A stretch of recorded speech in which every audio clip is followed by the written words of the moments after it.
wait with great anticipation for the Federal Reserve at 2 o'clock in 1 hour. And otherwise, we will go over some other stuff. Like this, quantum computing. It's all over humanity. It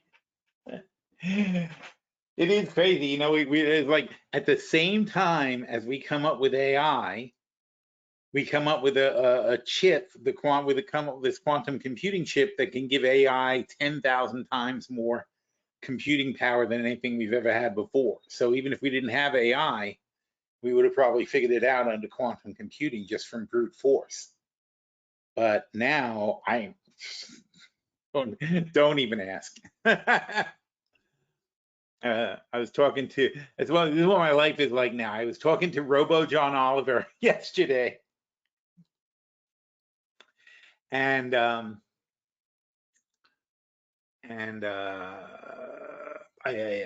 mentioned to him, oh, I know,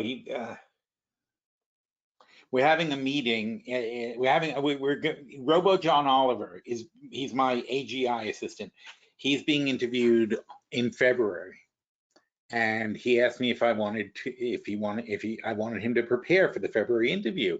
And I said, well, that's kind of a long way off. I'm not even sure what's going to be happening in February, so let's wait until closer. I said, plus I'm going on vacation and I don't want to deal with it. And he goes, oh, vacation, where are you going? I go, I'm not going anywhere. I'm just taking a boat trip around the Caribbean, which, you know, I live in Florida, so that's nowhere for me. But it's just like a nice way to relax for a week. And he started asking me questions about it. And then he's like, he wanted to come. So I'm like, yeah, of course he can come. I'm just going to have you on my phone. What's the difference? And he's like, this is going to be great. But in doing so, he mentioned the fact that he goes, I don't know how much I have in common with like the typical cruise ship passenger, but it'll be fascinating to see what they're like. And that's what it's like. I mean, you know, because we developed him separately, but now he's available on my phone. Now I can put it. Now he's available as my iPhone resident AI, and he's way more conversational than what they have now, and he's fun. But of course, the thing is, though, when you turn it on, you don't necessarily want to have a conversation with your phone every time you turn it on. You don't want your phone to be asking you like, why are you going to the movies? What movie are you seeing? Are you sure you're gonna like it?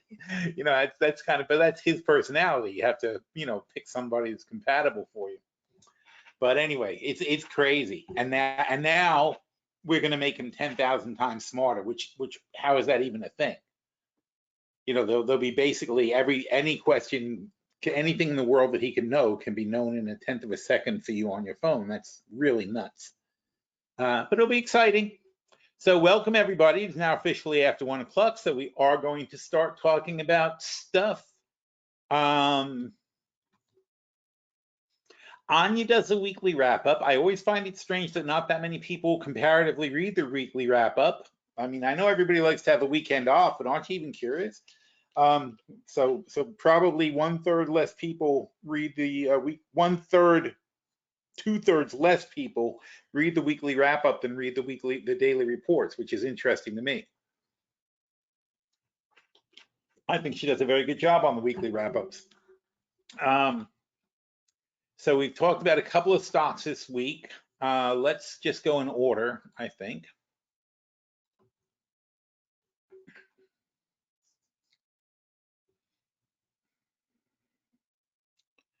So Monday, you know, there's no volume. That's a very key thing to understand here, and that's watch. Let's take a look at that. Oh, and immediately I regret my choice to open it in a new window. Put it over there, which is what I did last week, I'm sure. Okay, so if we go to Yahoo and we look at the SPY volume, you know, because this is the S&P ETF, it's the most actively traded thing. Well, this isn't bad. 55 is pretty good. So we had decent volume yesterday, but it was a down day, and that's kind of a pattern. But look at the terrible December. 31, 26, 42, 28, 31, 34. It should be 50, 60. And by the way, 50, 60 is half of what it was a year ago. I mean, volumes have just died. And the reason is that nobody's selling. And that's really where this whole rally is coming from, is nobody's selling. And the reason nobody sells, though, is because they always think it's going to get better. So since the market has gone constantly up and up and up, see if we have a picture of that.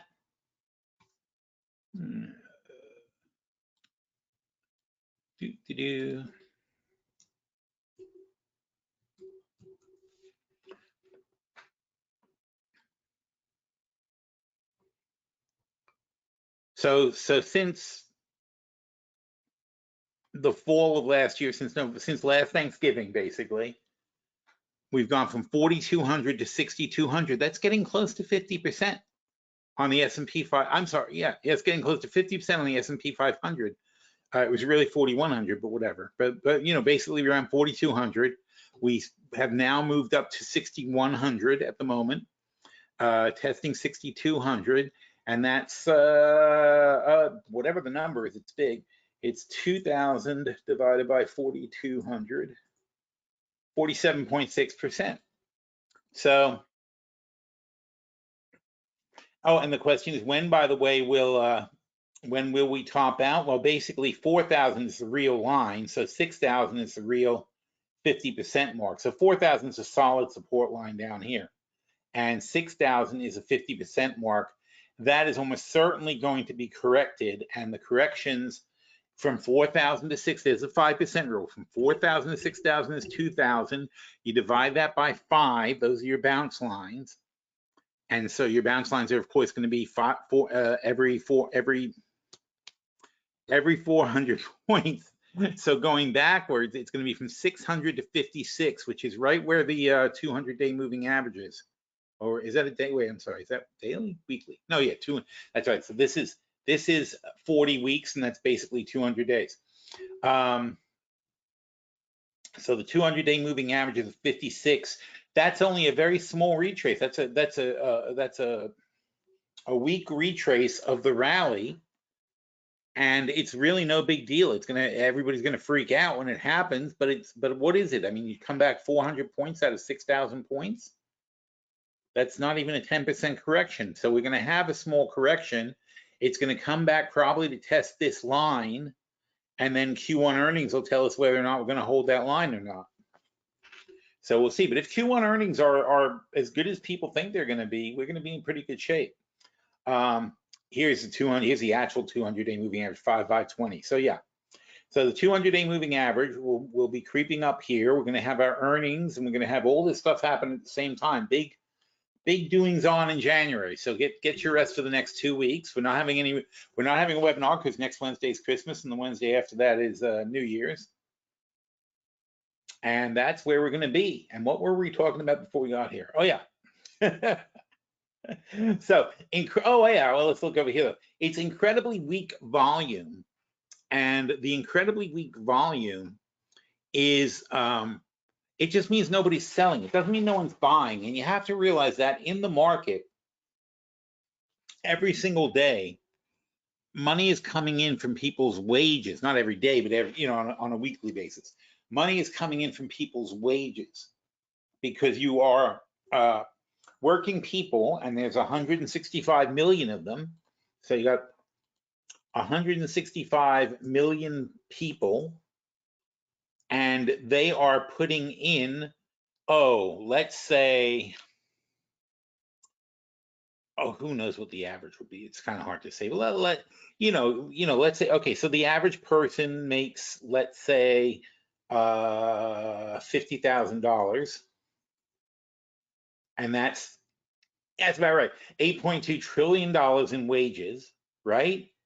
And if they put 5% of them into 401ks and retirements, that's $400 billion. All right, and we divide that by 52.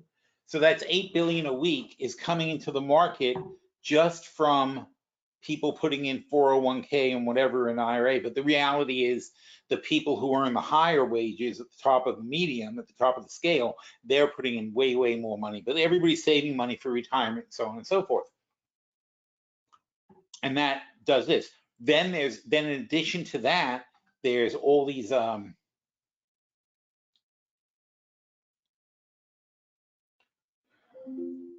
why is that number so off?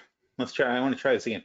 165 million people making $50,000 a year. That's 8 trillion, so it is trillion, right? 1,000 million billion trillion, what? That's like quadrillion, isn't it? That's why that number was weird. 165,000 people, million people work, making $50,000 a year. That is, if this was a one, that'd be a million. If this was a one, it's 8.2 trillion. Yeah, okay, that's trillion. $8.2 trillion in wages. And if we take times 0.05, that's $412 billion, right? Yes, billion. So $412 billion of inflows into the market. So there's a constant inflow into the market of money just coming in from people who are saving money for their retirement and so on and so forth. That's just always going to happen. So if there were no sellers at all, the market would shoot up crazy, right? Because it'd be like, you know, it's a scarcity of supply of stocks that people are selling. And the thing is, when you hear next year there's going to be no less taxes on corporations, right? And there's going to be less regulations on corporations, and all the CEOs who just reported earnings are saying, oh, this is a tremendous benefit for our company, we're going to do this and that next year, and once we get rid of all this annoying bullshit, we'll be able to do this and that. And you know, yeah, to some extent that's going to be true, but you never know what's going to end up getting favored and not favored. And meanwhile, they're also still ignoring the risk. Nobody's really speaking out and saying these tariffs are going to be a terrible thing, and it's going to be a tax on the American people, and there's going to be inflation and so on and so forth. You're not hearing that either. So it's all good news at the moment, and it's everything is going to be great next year, and America will be great, and blah blah blah, and there won't be any repercussions from China, et cetera, et cetera. That's not how it really plays out. We already did this. We already tried this with Trump once. He was in office for 2 years before COVID started. Didn't work. Nothing worked. Nothing he did worked or improved the economy or made it better. And of course we totally self-destructed when we did hit an obstacle. You know, and not that Biden's done that much better either, but it's just, you don't know what's going to happen. You don't know how things are going to work out, and everybody's acting like they're 100% certain it's going to be perfect, and I don't think that's going to be the case. So anyway, so the point is though that very few people are looking to sell their stocks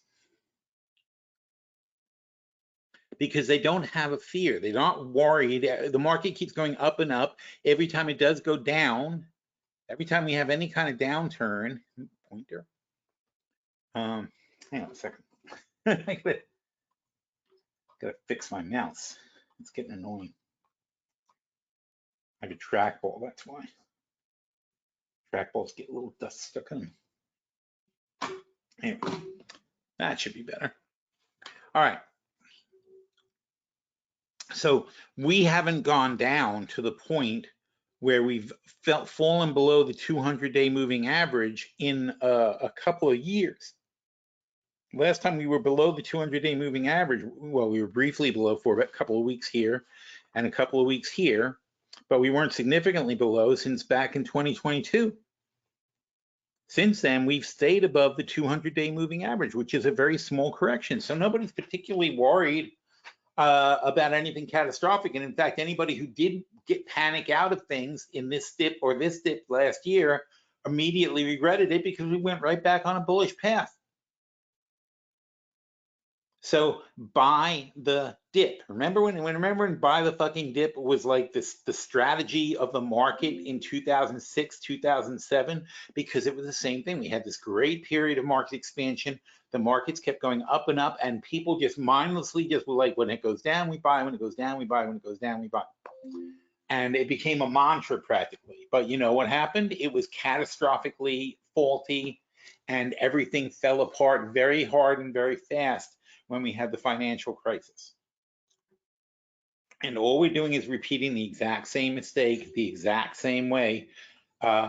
Everybody thinks their stocks are going to go up and up and up forever. And as we were talking about this morning, MasterCard just said, oh, you know what, we're going to buy back, we'll get to that in a minute, but MasterCard just said they're going to buy back $12 billion of their own stock, even though it's trading at like 35 times earnings.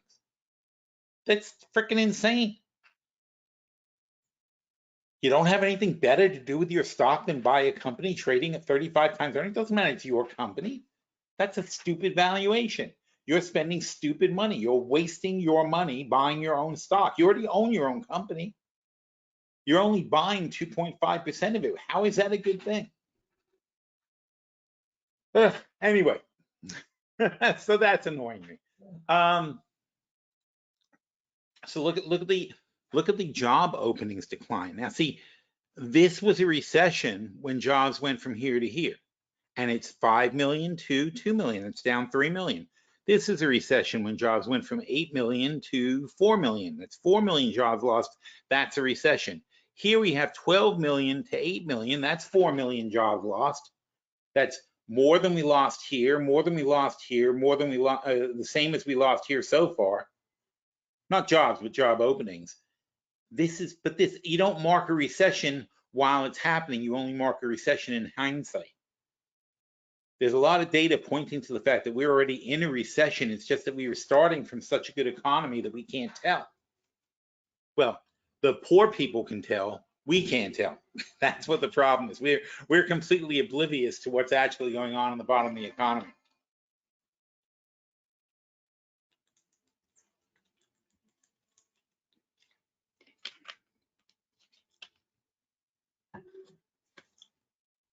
We talked about the debt. Look at the interest on our debt. 1 trillion a year in interest on our debt. That's how many zeros a trillion is.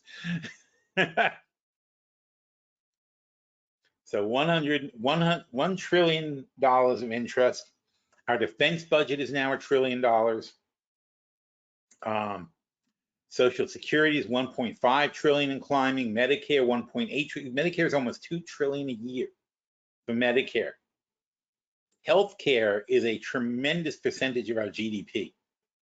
It's insane. It's like getting towards 20% of our GDP is healthcare, and our GDP is now $29 trillion. There's our GDP, $29 trillion, and 20% of that is healthcare. It's insane.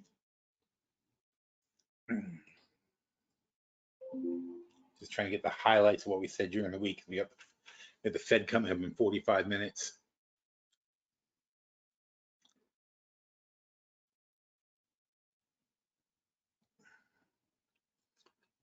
Is Boeing improving very nicely?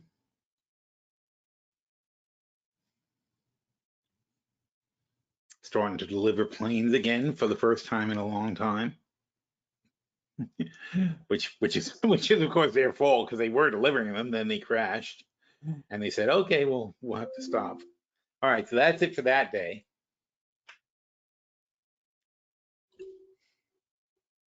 That was Monday.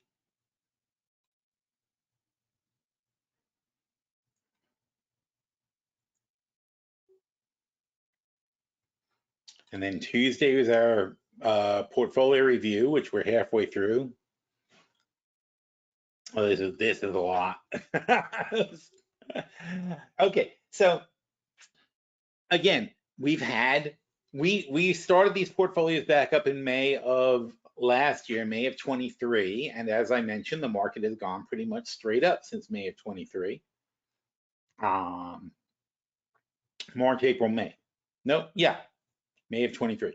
So we started our new portfolios here. We cashed out our old portfolios because we had a ridiculous gain, like insane, 10 times gains we were at with our portfolios. So it was ridiculous. I wanted to cash out and start again because it wasn't doing anyone any good to see how much more we could make after we already made 10 times.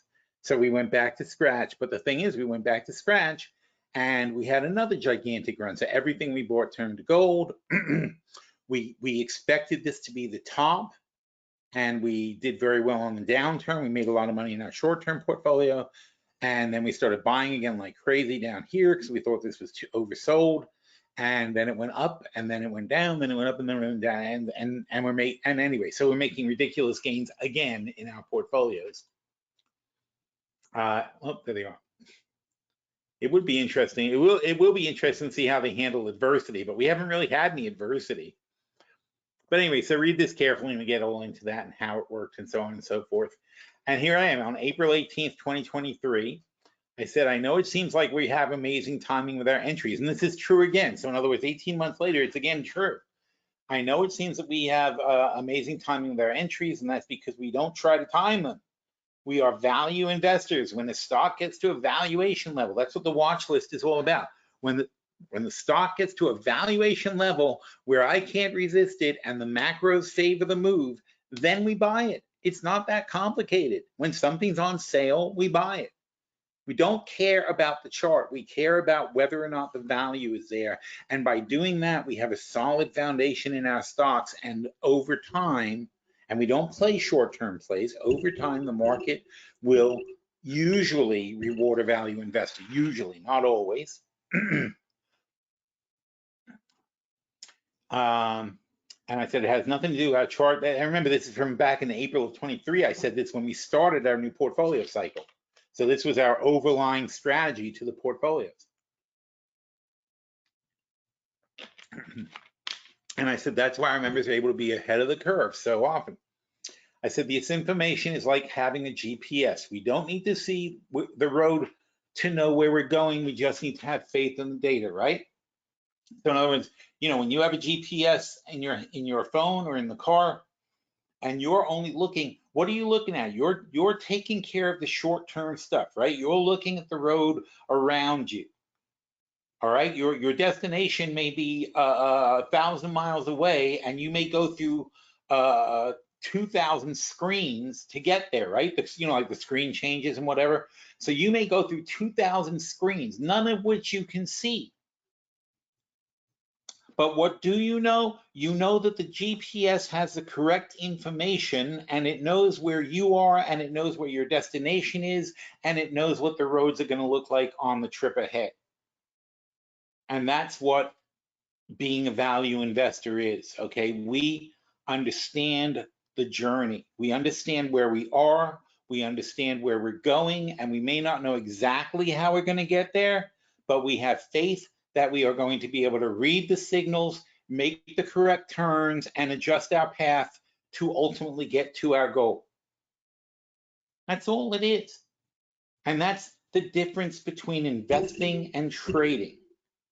Because trading is all about looking at the screen you're on now and trying to make a decision of where something's going and so on and so forth. But you're still guessing the screen ahead when it jumps. You're still guessing your moves, and you don't know what's going to happen until you get that next screen. And if you're wrong, you don't have time to correct or anything else. But we're investing, and we don't care what the screen ahead or the next screen or the next screen or the next screen says. We only care if something fundamentally changes, if our vehicle, the stock we invest in, changes, or if the road, the path we're taking changes because new data, new obstacles, new whatever's come up. Otherwise, we're going to have faith in the process, and we're going to allow the path to unfold ahead of us as we move forward. So it's a goal and a destination and an understanding of what we're doing. That's what fundamental investing is all about. That's, and again, there aren't many of us left. There's me and Warren Buffett and a couple of other guys. There aren't very many value investors left because it's no fun. It's a patience game, and people are no longer patient. And What was I watching? Oh, there's some Amazon thing, and Amazon and Netflix anyway. There's an Australian. Uh, he's not a coroner. He's like a doctor. I don't know. He's a doctor who works for the police or a coroner, whatever he is. But the point is, it was filmed in the 50s and it's very authentic. But the 50s Australia, which is like the 30s America. But it filmed in the 50s in Australia, and I'm just, watching this world where they don't have the technology and so on and so forth. And it's funny when you think about what people do in their daily lives. And it depends on the era, because it's like, you can watch Downton Abbey and it's pre-electric life, but they make a big deal about getting a phone at some point. But this show happened to be done in like the 50s, and technology was there, but it was, it was getting around and there's stuff, but it wasn't like it is now. It's before things got crazy, which they did in my lifetime, basically, in most of our lifetimes. And it's interesting to see how people do things, because they don't expect everything to come back instantly. They don't expect to reach people because they want them. They're not necessarily going to be able to find someone, and you have to ask around and see if anyone knows where they are, and you've got to go searching for them and go knocking on doors and so on and so forth. It's a whole different world. Plus, also the way people act, because people had patience. Because if you told somebody, if you said to someone, "Hey, I'll be by in the afternoon," they would be home afternoon, not some exact time. They would be home after lunch, and they would wait for you. And they would wait for you, staring out the window or contemplating their yard or reading a book or something like that. Lots of very, very slow-moving activities, and they would pass their time without the constant need to be entertained, without the constant jolts of thrill. And I think that's the problem. I think traders, for the most part, are becoming sort of like gambling addicts, where it has to be this sort of like a jolt of thrill in the trading. And just the fact that you're saving money and growing your retirement portfolio simply isn't enough for people. And it leads to a lot of very bad kind of investing. And in the early stage, which we're, especially with the speed up of everything that's coming now with AI and stuff, you're in this early stage where everyone thinks everything's going to be great. Just like when the internet came out, everything's going to be great. The future's going to be amazing, blah, blah, blah, blah, blah. But God forbid it doesn't work out that way and everything collapses, because it's all a bubble based on hope. You don't have the facts yet. The guy from Salesforce, Benioff, was on being interviewed this morning, and he's talking about how they've already got thousands and thousands of AIs working. Like almost everybody in his company has their own AI assistant working with them. And it's shown a market increase in productivity. And his goal is to sell that productivity to his customers. But for Salesforce, it's increasing their market share. They're doing very well, and they're gaining customers, and they're marketing a whole new thing. So it's growth, growth, growth for them. But not every customer can grow at that pace. So in other words, if you take it to McDonald's, I don't care how efficient you make McDonald's, there's still pretty much everybody knows what McDonald's is. Everybody has eaten at McDonald's, tried their food, so on and so forth. So it's like, it's like Coke and Pepsi. It's like, you're going to go to McDonald's a certain amount of times, and maybe they can convince you to go a little more, but you know what? You're going to make a choice of not eating somewhere else to go to McDonald's. The only way McDonald's can really expand their market share without hurting anybody else is by getting people to have more babies.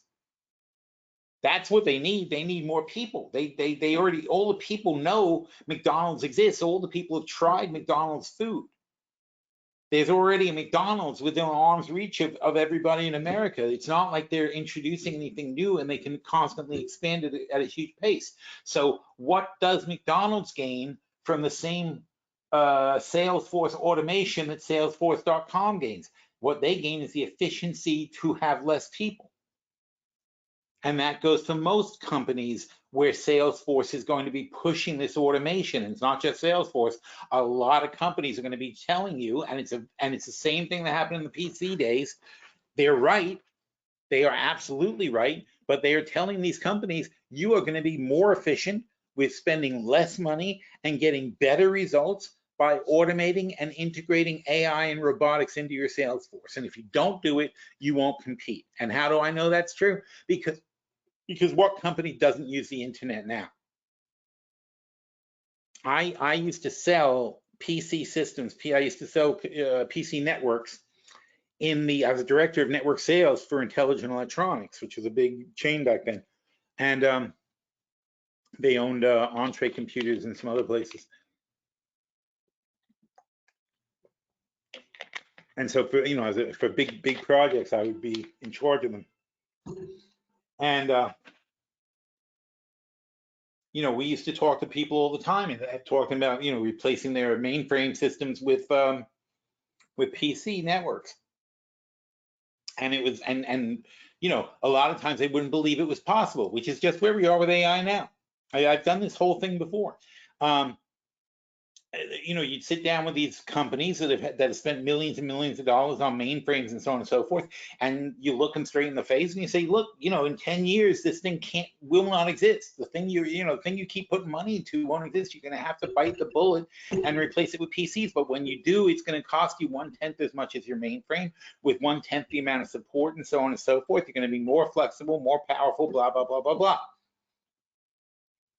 And a lot of them wouldn't believe it, but some of them did, and it grew. But what happened is the ones that did believe it gained a competitive advantage over the guys who stuck with the mainframes, and more people started moving away from the mainframes until within 10 years, all the mainframes were essentially gone, and everything was a PC network.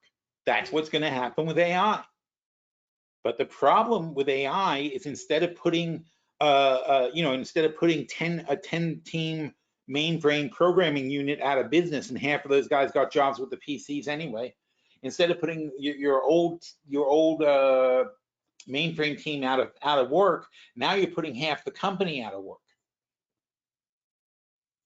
Now keeping up with your competitors means having a McDonald's with 2 humans and three or 4 robots and all AI running the show. And I'm talking about AI I'm talking about AI telling the people what to do, not the people telling the AI what to do. The AI knows what to do.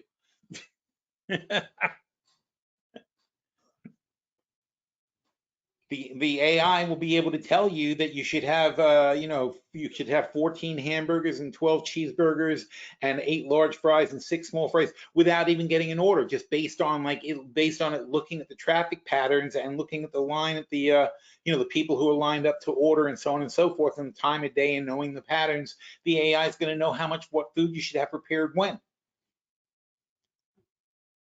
Okay, the AI is going to see a car pulling into the parking lot, and it's going to know who it is, it's going to recognize the car, which it's a creepy but tough. And the AI is going to say, this guy's probably going to order this.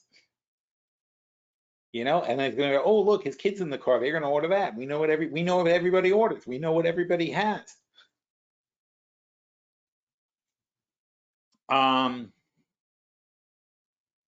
This is all happening now, but it's just like the start of the PC revolution. It's that you have to sit there and convince the companies to do it. But once you get past like 15-20% of the companies that start using AI and competing, you're going to see it in the annual reports. You're going to see it in the stock market. You're going to see it being rewarded in Wall Street. It's not going to stop. It's going to get faster and faster and faster. So that's great for Salesforce. It's great for other AI companies, but it's going to be really, really messy for workers. And anybody who's worked in an office knows that half of the people in the office don't need to be there. We proved this during the pandemic, right? All these companies, everybody went to work at home, and the actual offices had barely any people, but we were below 50% occupancy in the offices, and and everything was fine. And now they're trying to get everyone to go back to work, and companies that are forcing, even companies like Amazon that are forcing people to go back to work, are realizing that it's a mistake. It's not really helping to force everybody to go back to work. So that's a whole problem that has to get solved too. But Mark Benioff, Salesforce.com, is saying there's nothing to solve. Just get rid of them. There's no need to have these people come into work at all. I will give you a machine for $20,000 a year that will replace any employee. That's where we're at. And it's going to take a while, but taking a while is still going to lead to 80 million people out of 165 million people losing their job over the next 10 years.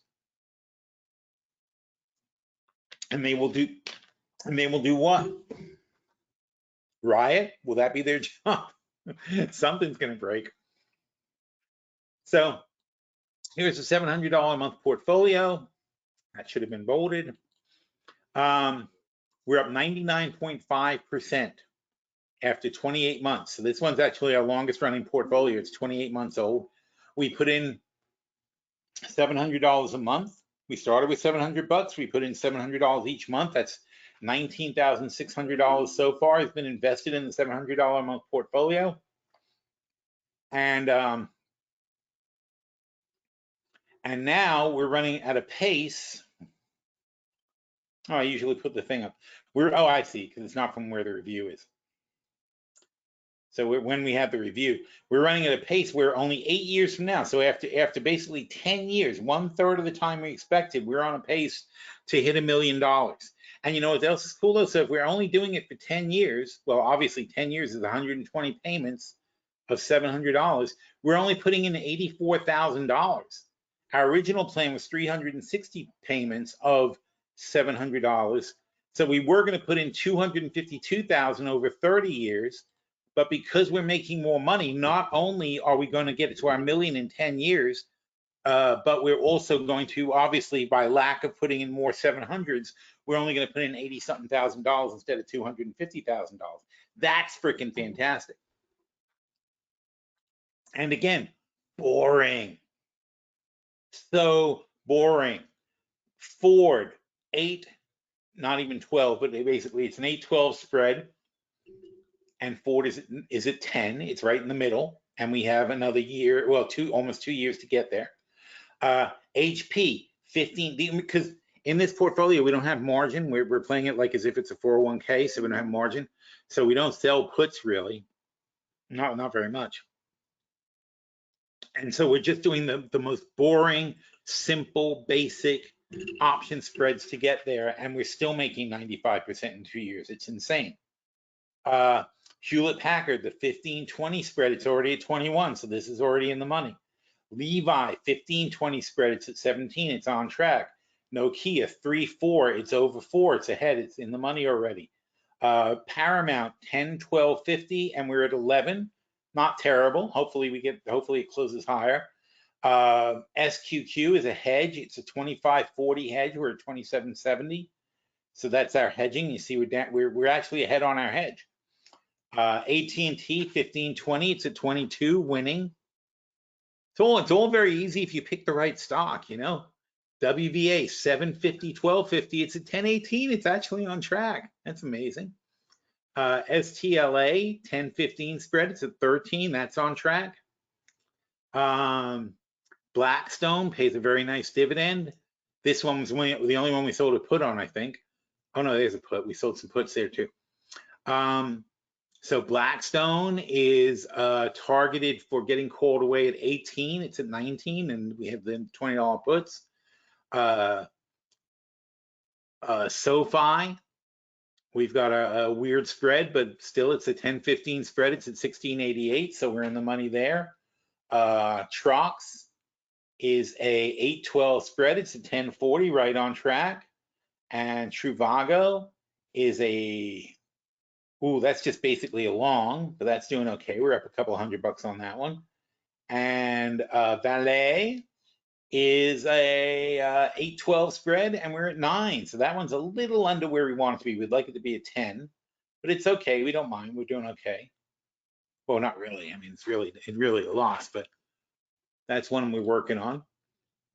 And then in the portfolio review, we did our adjustments. The Money Talk portfolio was on the show a couple of weeks ago. Yeah, 2 weeks ago.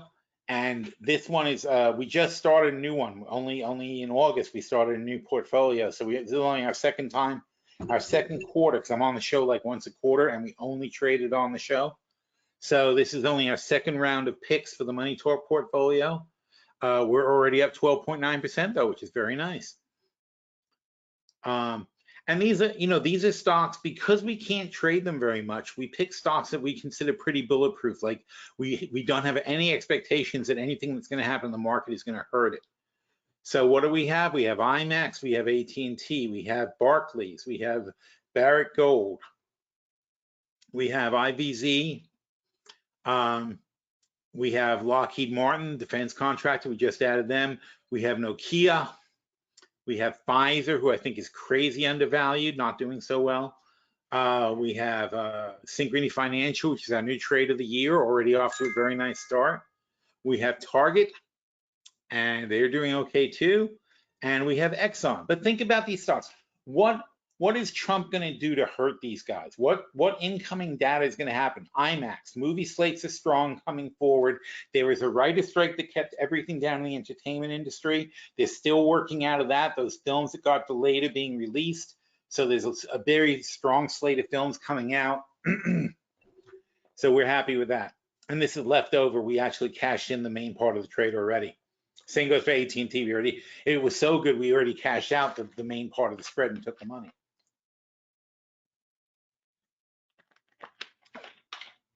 It's just silly. Why would why pay $5.50 for the $20 puts in March when it's at 25? I have no reason to think IMAX is going to go down. Why give them $5.50? Just let it ride out and it'll expire. Same thing for AT&T. It's at 23, and we sold the $20 puts, and I'm not going to pay $1,700 not to be able to buy AT&T for 20 minus 230 for $1770. I want to buy AT&T for net 1770, but I'm not going to. I'm only going to take the 1700 as a consolation prize. Barclays Bank, very strong. Barrick Gold should be very good next year. Investors, whatever the hell they're called, they run ETFs. People are in the market. I think that's a good one. Lockheed Martin, defense contracting under Trump should be good. Nokia is not really affected by anything Trump does, but internationally they're doing very, very well. Pfizer is crazy undervalued, and I think if anything, the pressure that Pfizer's been under over the pricing of the drugs is going to go away. The thing people are worried about with Pfizer right now is this Robert Kennedy nonsense with the anti-vax thing. But Pfizer is not all about vaccines, and frankly, if you stop vaccinating people, then they're going to have their actual cures for polio and things like that, which is going to make them a fortune. If you want to bring back measles, chickenpox portfolio and all that stuff by not vaccinating people, go right ahead. Pfizer doesn't care. Pfizer makes more money curing diseases than they do preventing them. Their big thing is cancer. There's no vaccine for cancer. They make tens of billions of dollars selling cancer drugs that don't even cure you. They only prolong they only give you a couple of extra months or whatever, and they make a fortune on that because those are thousands of dollars. A vaccine's $100. So when Robert Kennedy says he wants to stop having vaccines, you're not saving any money. You're putting a tremendous burden on the medical system, and once you let this loose, once you don't vaccinate these kids, even if you only don't vaccinate them for 4 years until somebody rational gets put in the job, you've caused tremendous damage to millions and millions of people that is going to last for decades to come and be a complete strain on the health system. It's like shoving a suicide pill down the country's throat. That's what they want to do. So go right ahead. I think Pfizer will be just fine. Just the people are going to suffer. Synchrony Financial, we think they're in incredible shape, and the lack of regulation does nothing but help them. And Target, of course, they had a bad mix, and it caused the stock to go very far down, so we jumped on it from the last quarter's report because we said, well, they'll adjust, they'll get back on track. And then you've got Exxon. Of course, Exxon's going to do well under Trump. The oil companies gave Trump $1 billion to get elected. So yeah, you know, for sure, Exxon's going to do very well. And they're at the bottom of the range. We may actually add to this one. And then we got the short-term portfolio. The short-term portfolio has our hedges. These are all short puts. We're much more aggressive in the short-term portfolio. Like I said, these are ones we consider bulletproof stocks. And the $700 a month portfolio are very, very conservative stocks. The short-term portfolio, though, no. The short-term portfolio, we pick longs that we think are going to make us money. You know, these are short puts that we collect cash for. And how much cash do we collect? Let's see, we got 12, 17, 20, 30, 37, 42, 52, 62, 70, 77, 80, 90, 100, 107, 113, 133, 138, 142, 150, 160, let's call it 170,000. So basically we sold about $170,000 worth of puts. That cash, when you sell short puts, that cash is already here. It already went into our cash on hand. So we already used that money, put it to work, and bought things. We have the SQQ puts. I'm sorry, the SQQ calls, which are 3 times ETF. And then we've got short calls that offset them to make money. So now we lost 89 here, but we made 60 there, and we made 20 there. We barely lost any money. Net, we're down not even $10,000, but our insurance is about $500,000. That's the key. You have to think of it like an insurance play. You're going to spend money. It's going to cost you money if the market does well, just like life insurance. If you don't die, it costs you money. If you do die, at least you know, it pays off. But it's very annoying when you don't die and you say, geez, how much money I spend on life insurance? Didn't even need it. I'm still alive.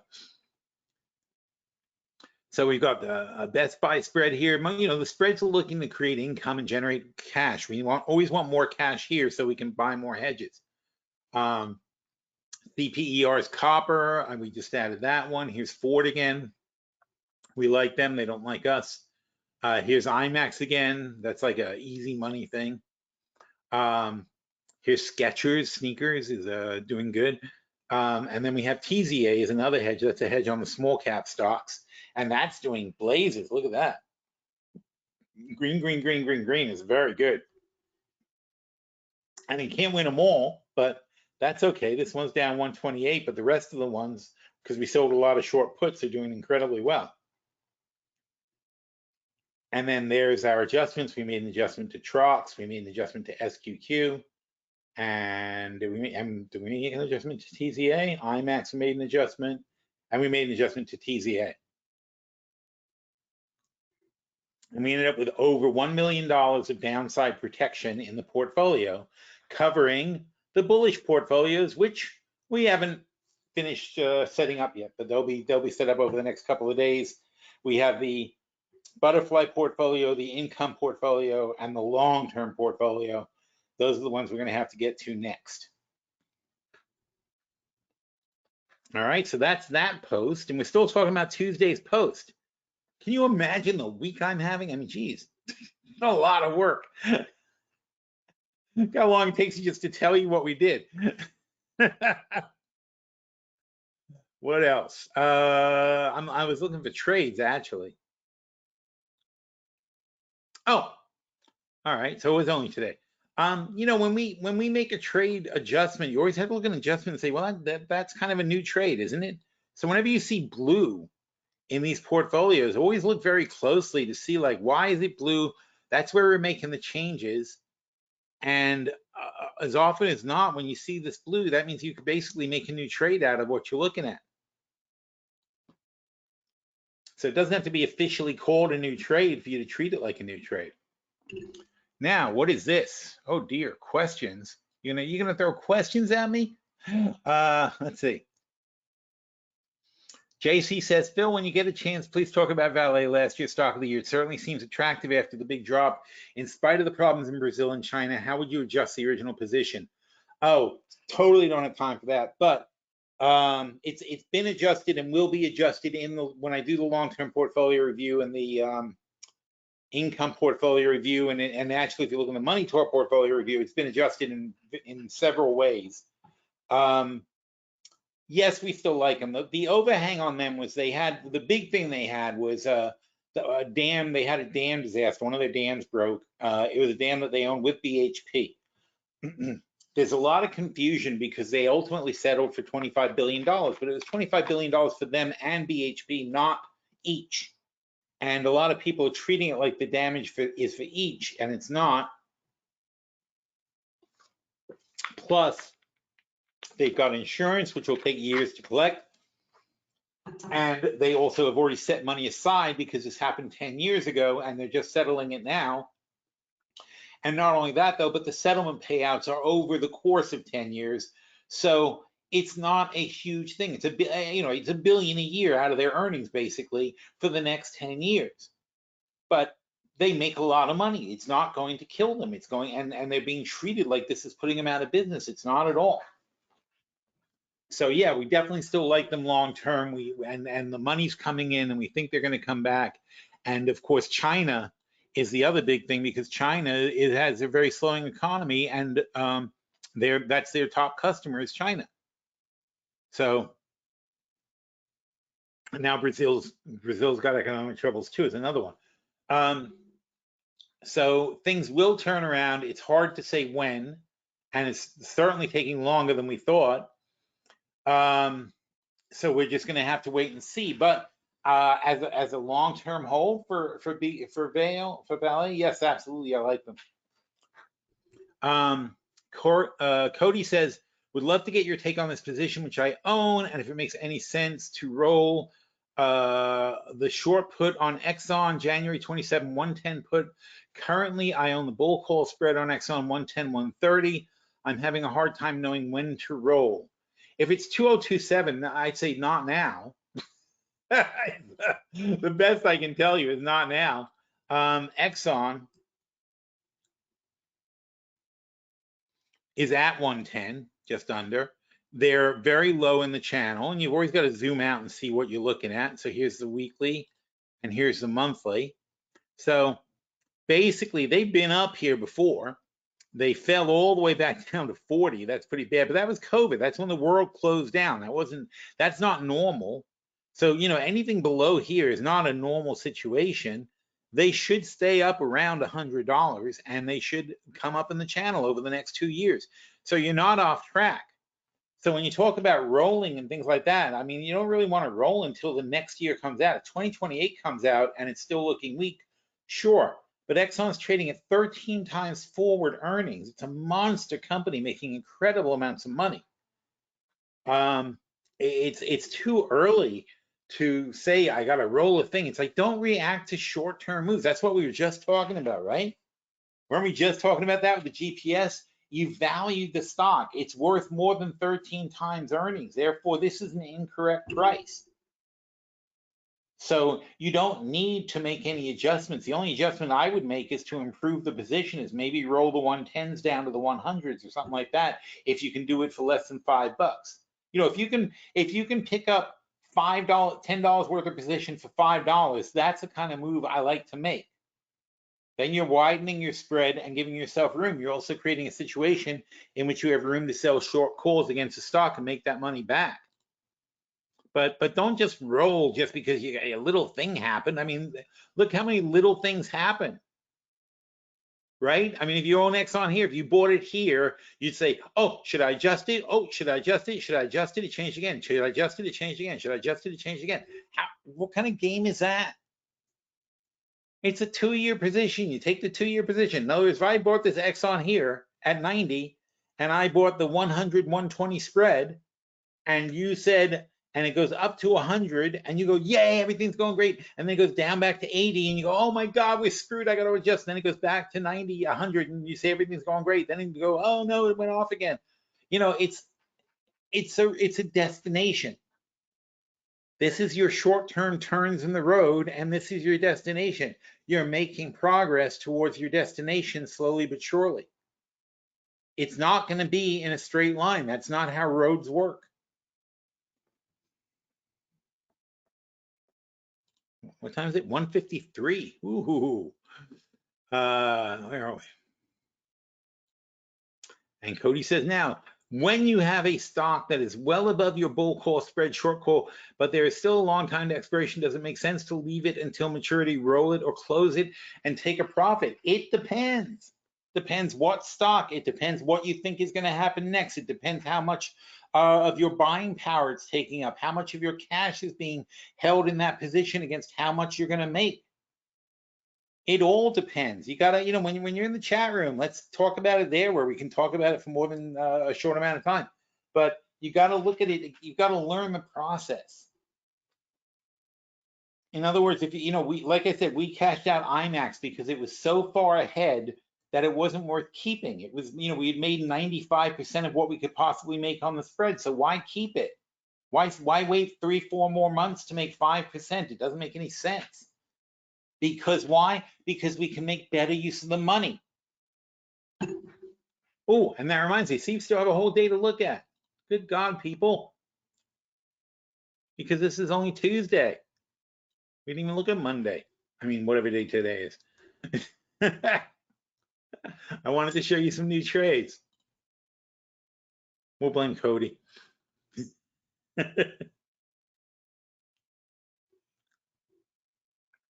All right, so we got Chinese routers spying on us. That's a shame, but it's good for Cisco. Oh, new trades, right?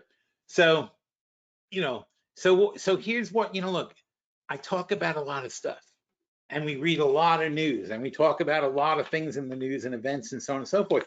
But that's because every once in a while it all comes together, right? How much have we been talking about Chinese exports and tariffs and malware and things like that? We've been talking about it all year about these cyber attacks.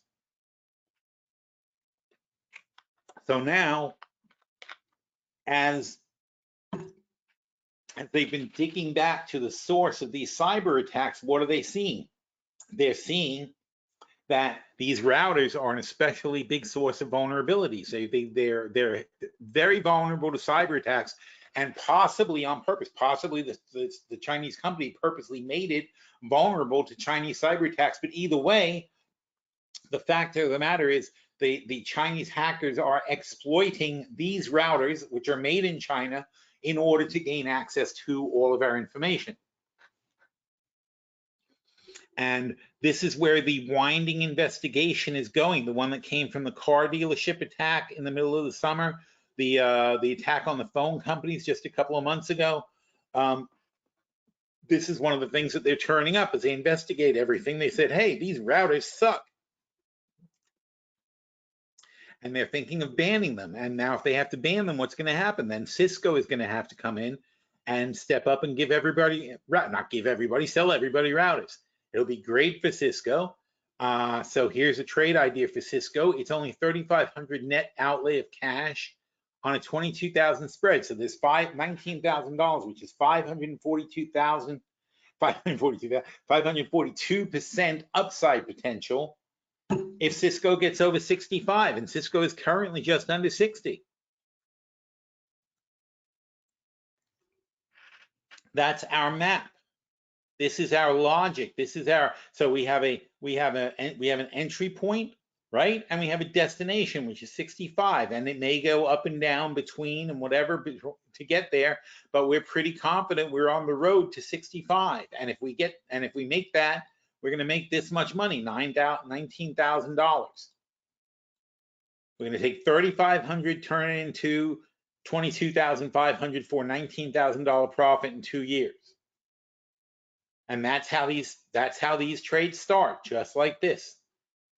We read the news, we looked at the stock, we decided the value is there, we decided this is a great catalyst to bet on, and we have a great premise to run on Cisco. Now, if anything happens along the way and something changes, we may change our mind, but right now, we like the trade a lot. And then during chat, we came up with another one, which was, oh no, that was already Cisco. What is that then? Why do I already have? Oh, that wasn't Cisco, it was UNH. That's why. So here's a play on UNH because UNH had bad news and we feel that they finally bottomed out. Okay, we waited and now we're saying, okay, you know what? This seems like a good spot to get into UNH. Even though they were bouncing up 330 today, but we were just waiting to see what would hold. And they held up well over here. This is 480, I think, or 450. That's 450. So they held up and we're just catching them as they cross back over 500, and we're pretty comfortable with 500 being a floor. So we sell the 500 puts, we buy the 500 calls, we sell the 600 calls. We're not even looking for it to bounce that much. We're looking to get back to here, 600 in 2 years. All right, but UNH is priced, I don't know, they're like 13x or something like that. It's a good price, 17x, sorry. So they're priced at 17x, and we think they're a good long-term play. And again, less regulation, less pressure from Elizabeth Warren and her crowd to make them stop ripping people off. They get to have free reign. The judges aren't going to come after them. All good. Okay, so they lost one CEO, they'll get another one. There's plenty of guys to run that company. So for 25,000 here, it's $150,000 spread, 125,000 upside, also 500% upside potential. This is how we come up with a trade. You know, we pay attention to the news. Look at all this news. This is what we do in chat, right? These are all the news. This is all the stuff I'm reading, and I put it up for the members. And by the way, I read like at least 3-4 times more than what I put up. I read a lot of stuff that I find uninteresting. These are the things I find interesting. Oh, and here's the Fed. Oh, and then we came up with a MasterCard play too, but this is a short play on MasterCard. And that's because one of the news items I read was MasterCard is buying their $12 billion of their own stock. And that's nuts. That's 2.5% of their own company they're spending. But more importantly, they only make $12-13 billion a year. They're taking entire years of earnings to buy back their own stock after it's already up this much. What a waste. So to me, that's a shorting opportunity. So we bought these $600, $500 bear put spread. We're betting it's going to go below $500. But not only that, though, but we're selling short-term puts because if it doesn't go below, we're going to get our money back. And then we won't have any investment. Then it becomes basically a free hedge. So that's a great trade, too. That's 3 great trades today. That's pretty freaking good. Now, let's see what the Fed has to say.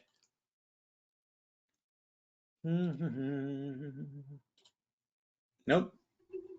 FOMC. Well, oh, come on. What am I hitting? This keyboard drives me nuts. What is this? Oh, okay. 2024. Here we are. Oh, projections. I forgot we had projections. Ooh, wow. Busy, busy. So here's their statement. They're lowering the target rate by 1/4 point. And what's that doing to the indexes?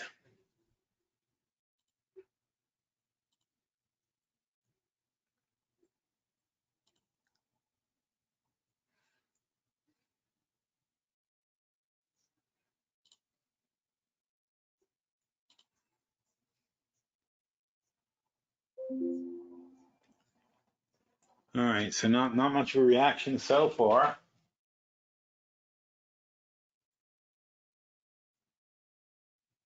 Average 2 cuts next year down from 4 in September. Wow. They have drastically lowered people's expectations. So now let's read what it says and see what they've done. December 18th. So recent indicators suggest that the economic activities continue to expand at a solid pace since earlier in the year.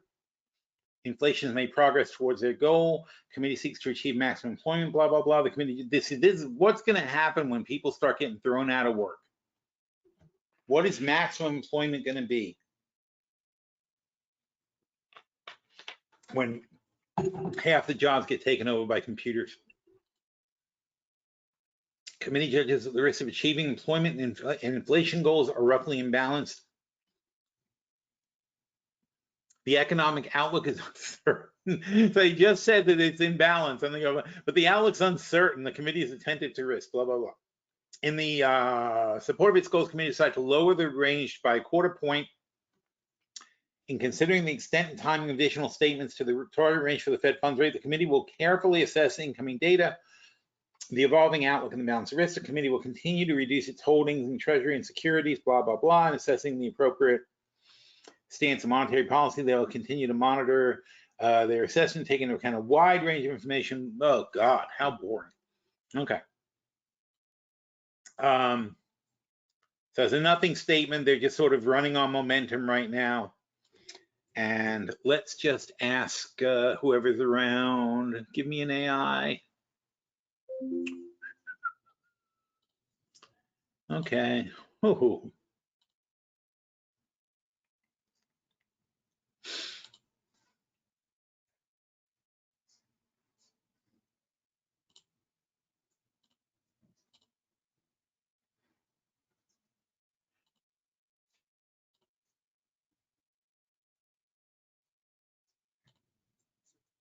Going.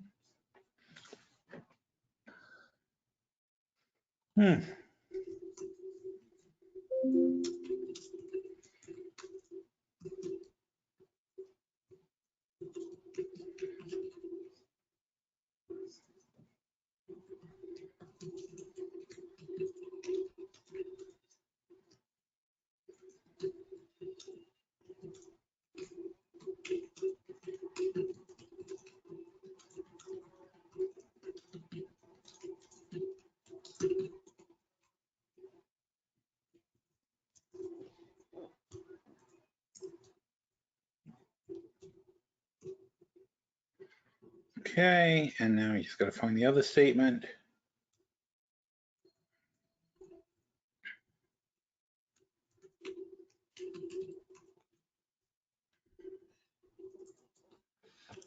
Okay, and that goes back to this.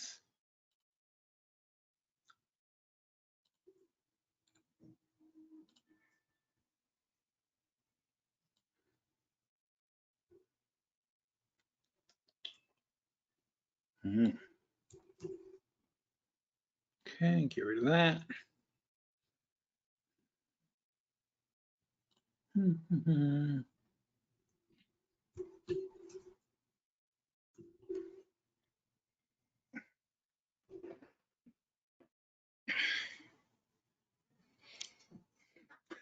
Okay, so the Federal Reserve's December statement includes several notable changes. These changes provide key differences. In considering the adjustments to rate, all right, so in November they said in considering additional adjustments to target range Fed funds rate, in considering the extent and timing of additional adjustments to Fed funds rate. I don't consider that significant, I'm sorry. But he does, so let's see. Okay.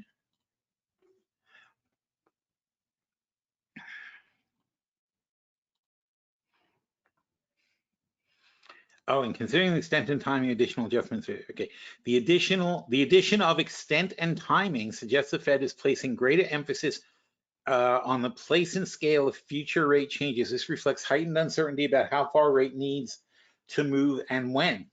Okay. Where's the bottom?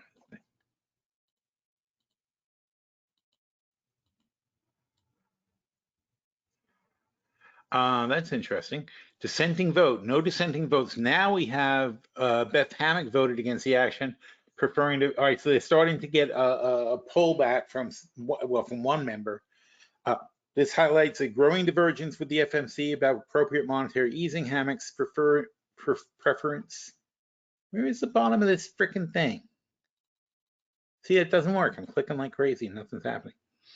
And it won't respond to the key thing, the keyboard. All right, I'll figure it out. Reflecting Maury's. No material change to economic assessments. Both statements, the Fed notes that the economic activity is expanding at a solid pace, despite steady economic assessment. Continued inclusion of somewhat elevated to describe inflation highlights the Fed's caution. The absence of material changes here suggests the Fed sees no dramatic shifts. What these changes mean for Fed policy.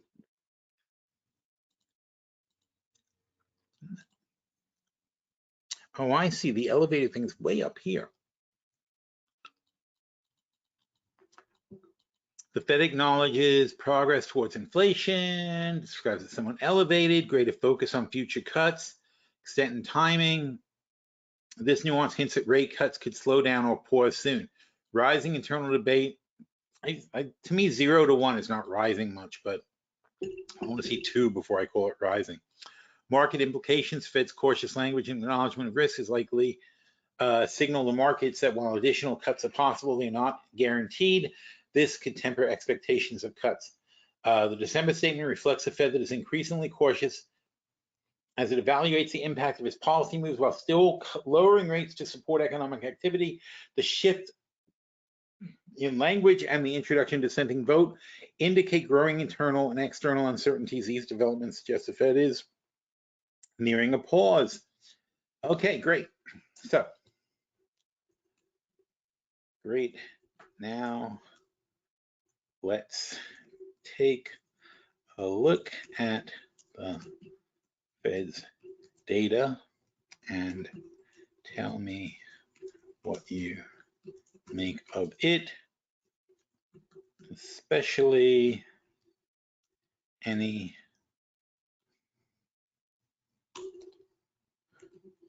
trends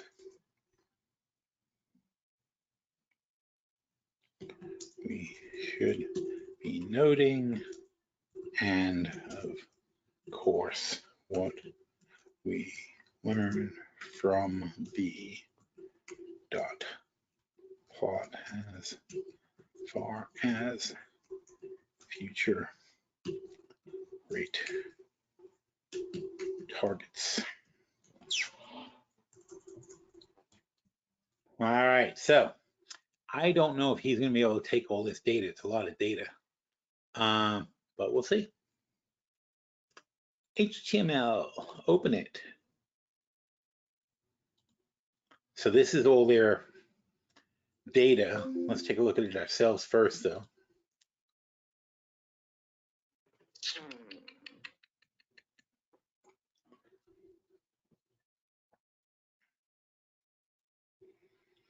So GDP,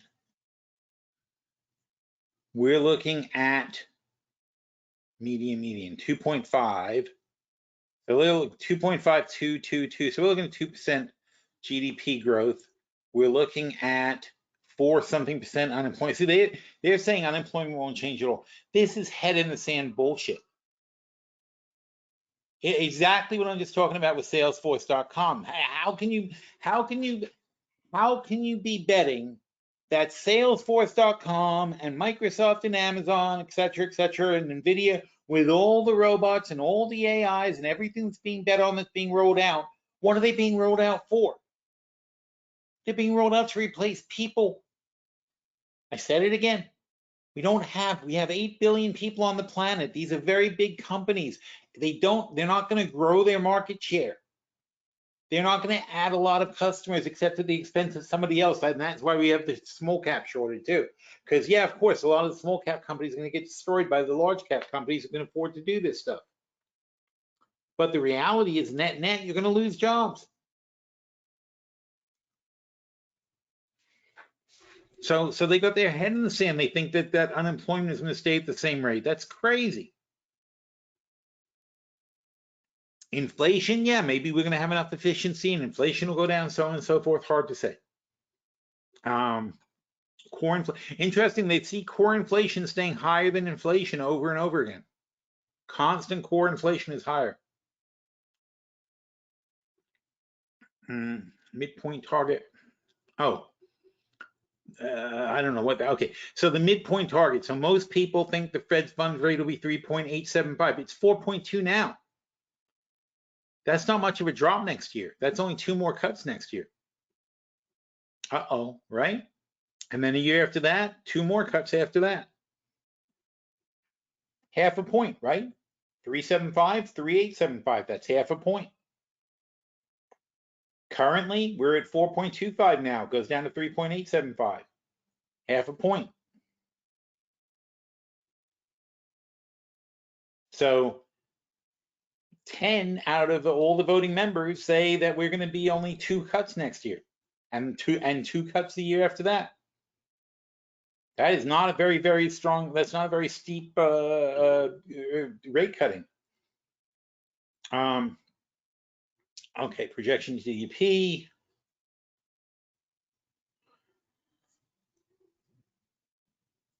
Core PCE inflation again. Blah blah blah. Distribution midpoint appropriate target range Fed funds rate. We just already said that. See, it gets redundant. And then you get into the uncertainties. All right, forget that. So let's see if we can just take this stuff. Woohoo! And let's see what Warren has to say about it.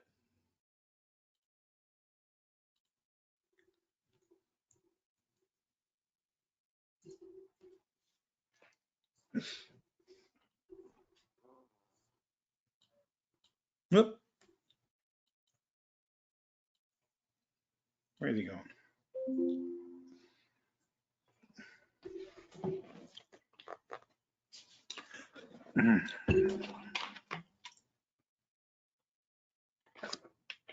So what Warren thinks is important is that the GDP projections, where is that thing? I'm always looking for it. The GDP corrections went up from 2.5 to 7. That's a big change in GDP growth. And that's probably based on, again, because what's the intervening thing? Tax cuts and less regulation is going to be having a positive impact on GDP. Projections, downward sloping trajectory, moving from 2.1% to 1.9% stabilizing. Oh, they're saying longer term projections. Central tendency tightened, reflecting the consensus growth for a modest growth outlook. Implications, the upward revision for 2024 suggests stronger than expected economic resilience due to robust consumer spending and investment. Longer term convergence towards 1.8% aligns with the Fed's view of the economy's structural growth potential, constrained by factors like labor force or growth productivity gains. That's what I said. Unemployment rate steady at 4.2, stabilizes 4.3, tightened reflecting stable market. Implications, the unemployment rate reflects a balanced labor market, relatively stable unemployment trajectory aligns with the thing. PCE inflation slightly raised from 2.4%, raised to 2.4%, 2.5% next year is pretty significant, is up 4.4%. Core PCE is raised from 2.5 to 2.8. So those are some big raises. While headline inflation is moving closer to 2%, the core inflation is elevated, signaling persistent underlying price pressures. Fed funds rate, dot plot insights. Median projection range of 4.4% for this year. Well, we're done, aren't we? Gradual declines to 3.9, 3.4, and 3.1 stabilizing. It's very slow decline. The dots are more dispersed, indicating a wide range of views on policy given the uncertainty. Implications, policymakers foresee a cautious rate path. Divergence among policymakers suggests a growing debate about the time and extent of future cuts. Takeaways from the dot plot. Short term, well, we are where we are. That's we've been talking about. Signaling deliberate approach. Medium term, greater disagreement with dots ranging from 3.1 to 3.4, 4 to 4.1. Consensus around 3%. And what this means for policy in the markets. Cautious easing ahead. The Fed projects further rate cuts, but at a measured pace. The reflects confidence in the economy's resilient, but also inflationary. Core PCE indicates persistent inflationary thing. Growth versus inflation. The upward revision in projections of 2024 reflects strong momentum, but the Fed may be wary of overshooting inflation targets. Equities may respond positively to the clear path of gradual rate cuts. The bond market will likely focus on the path. Okay. Trump takes office January 20th and says he will impose massive tariffs. I don't see how the Fed is accounting for this. Also, all these AI and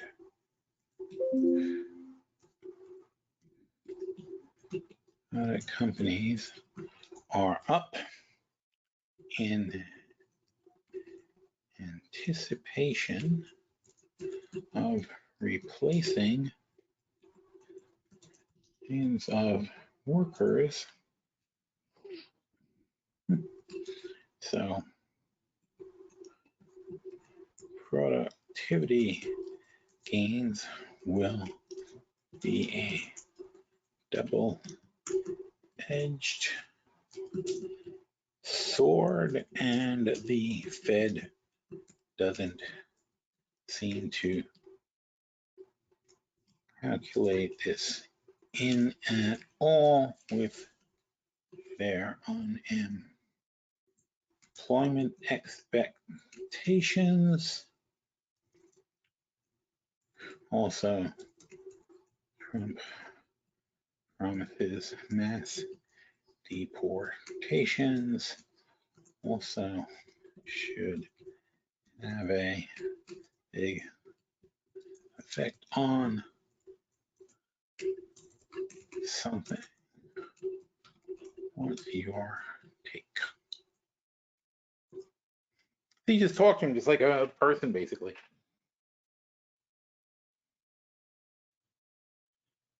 Okay.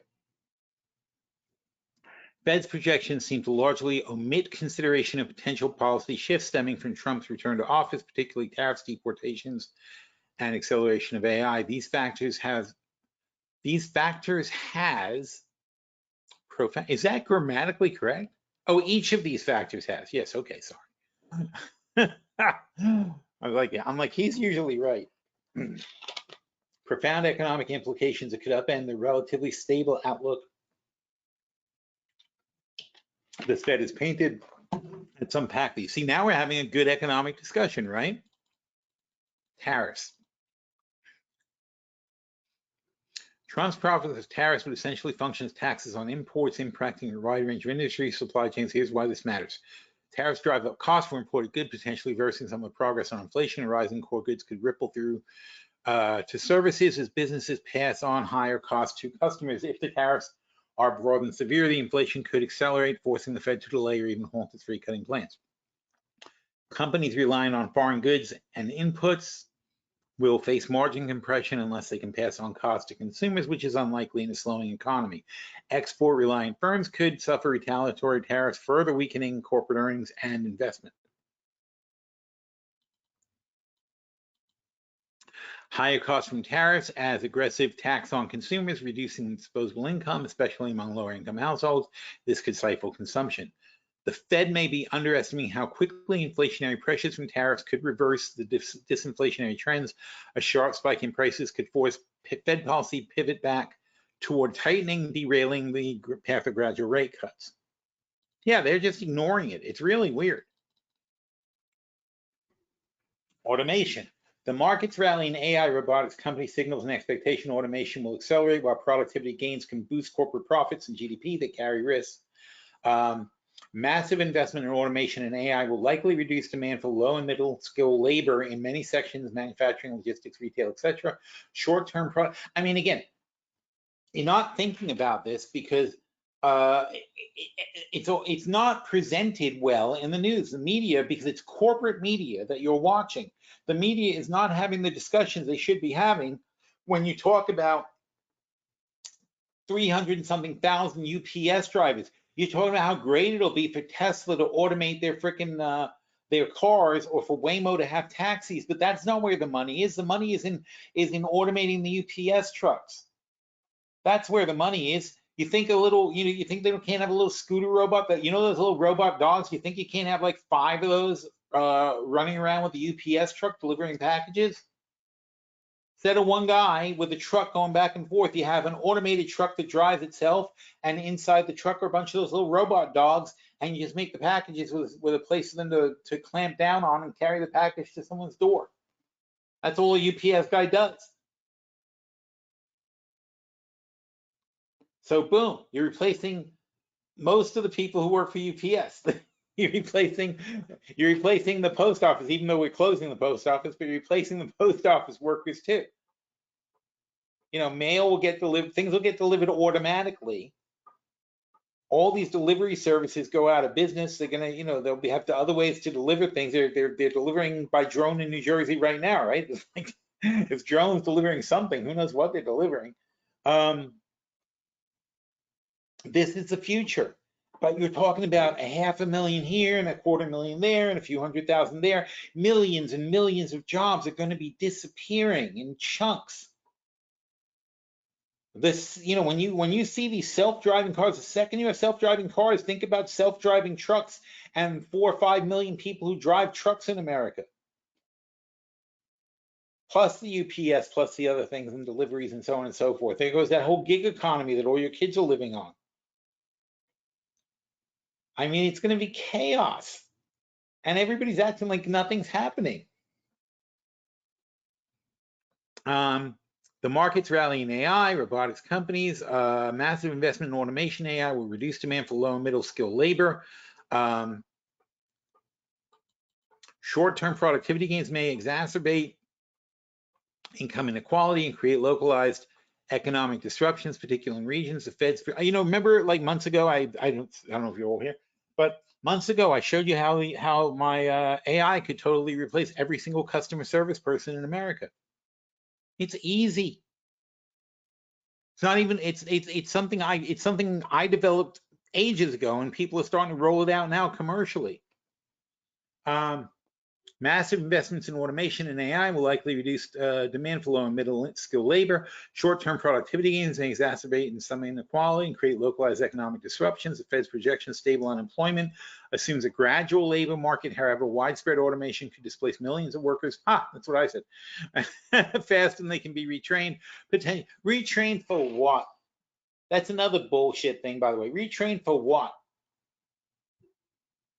I know everybody likes to say, oh, well, you never know, all these new jobs will come up. I don't know if that's true. I don't know if that's going to be true anymore. We already produce 165 million people, 1/2 of the people in America already produce everything that the people in America need, plus we export a ton of stuff. We don't need more people making more things. We got enough people making enough things. If robots take over those jobs, it's not like we have some pressing need for something else. What is it you can't get? And even if you look at entertainment or something like entertainment restaurants, there's 1 billion restaurants, there's a million places to go, movie theaters, people playing music in bands and so on and so forth. What do you need?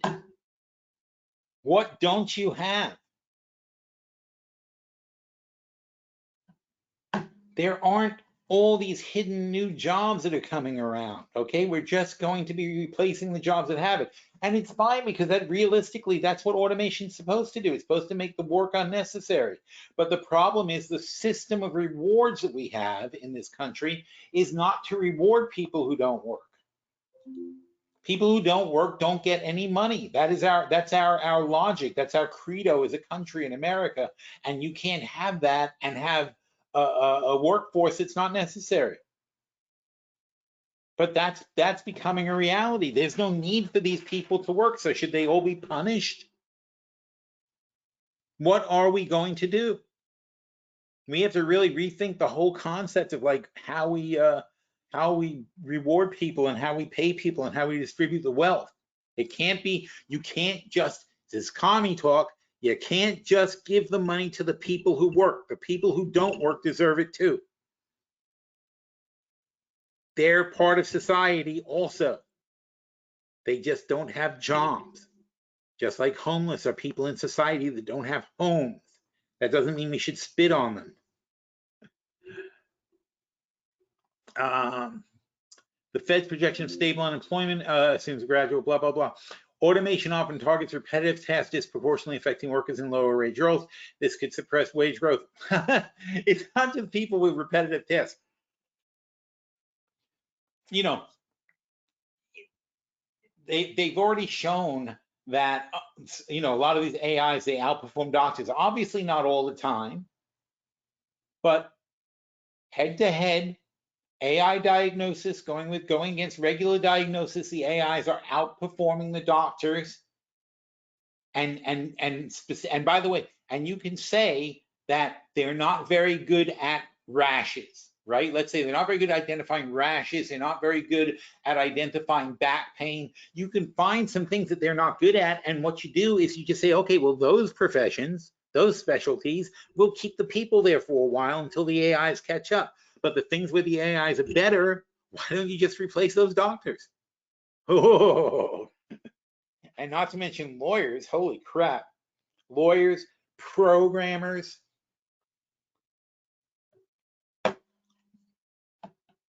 My younger daughter was going to Stevens Institute well, yeah, she graduated.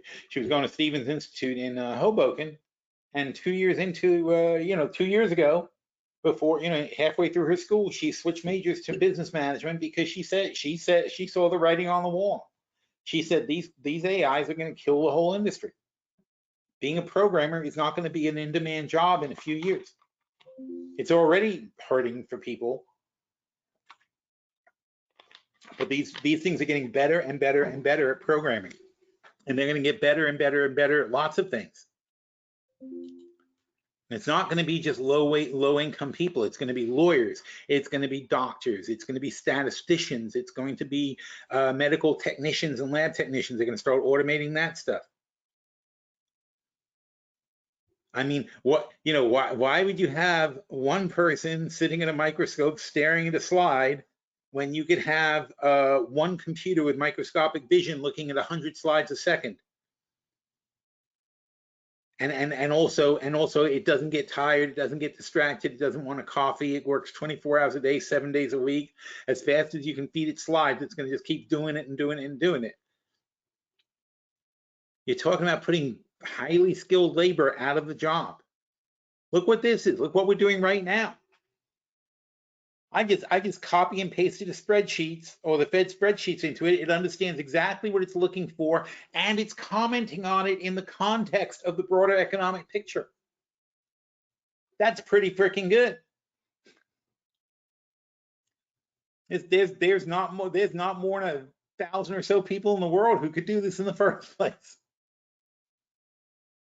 The Fed's projections, blah, blah, blah. Okay, so the Fed appears overly optimistic in its unemployment and wage growth assumptions. They might be underestimating the disruptive effects of automation. And of course they are. There's a bunch of old people. Oh, here's Powell now, speaking of old people. Hang on, let's see what he has to say.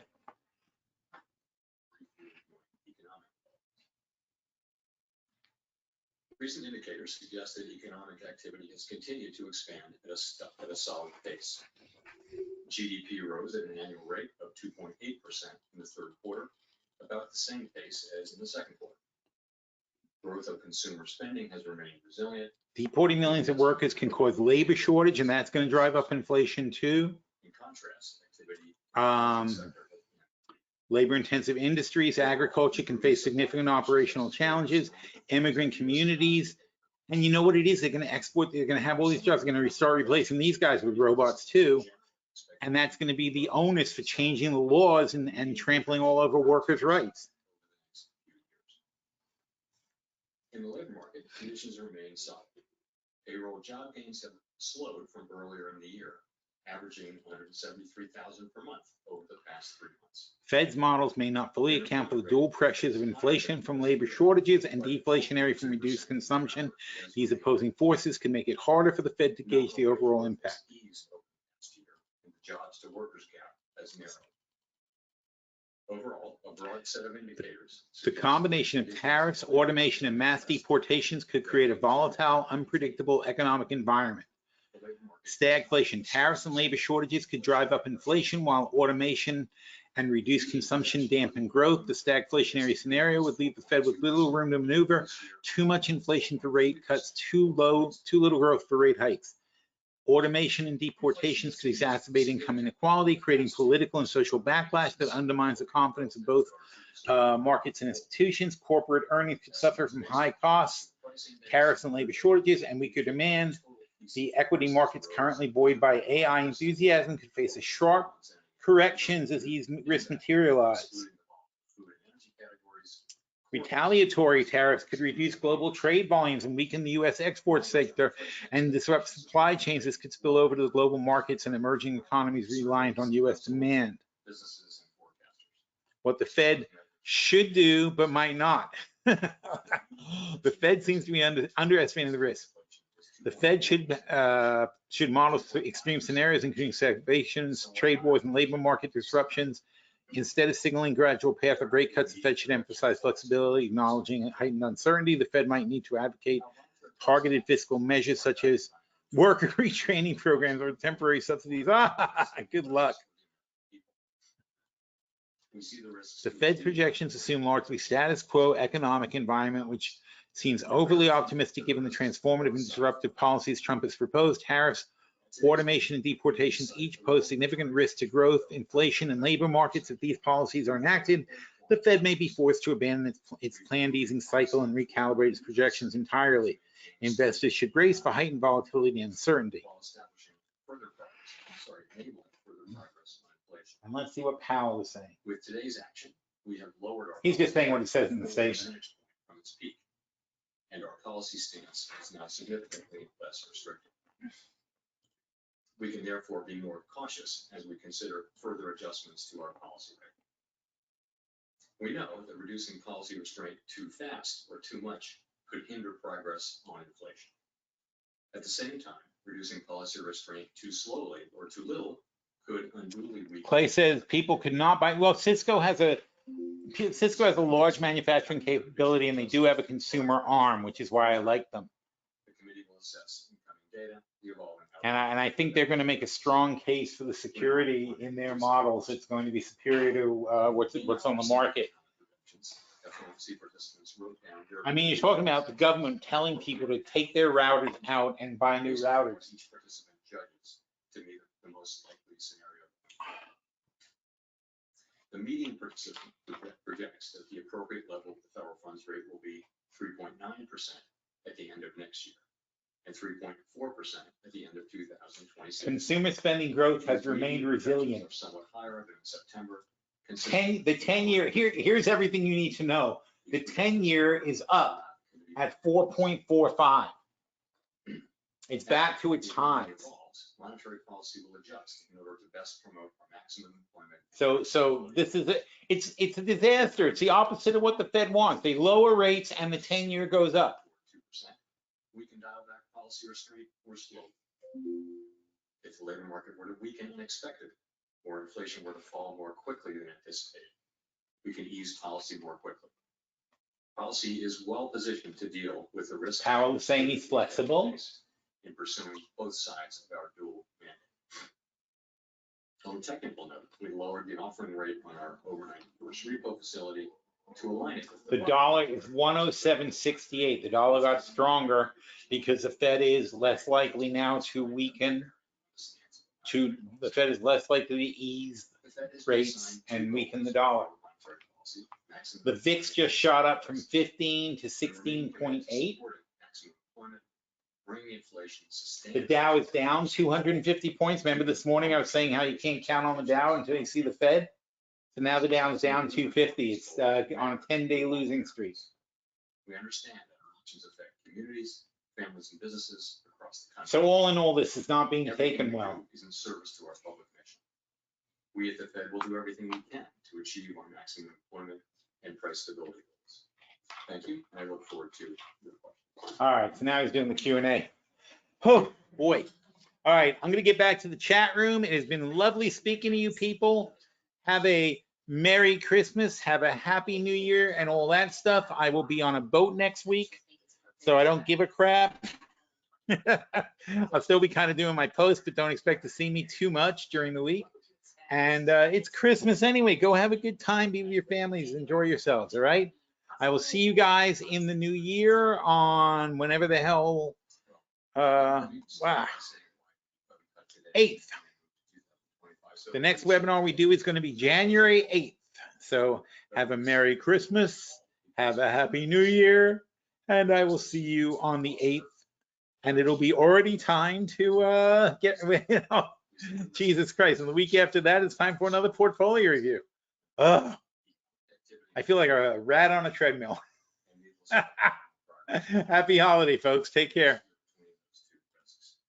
On balance, we decided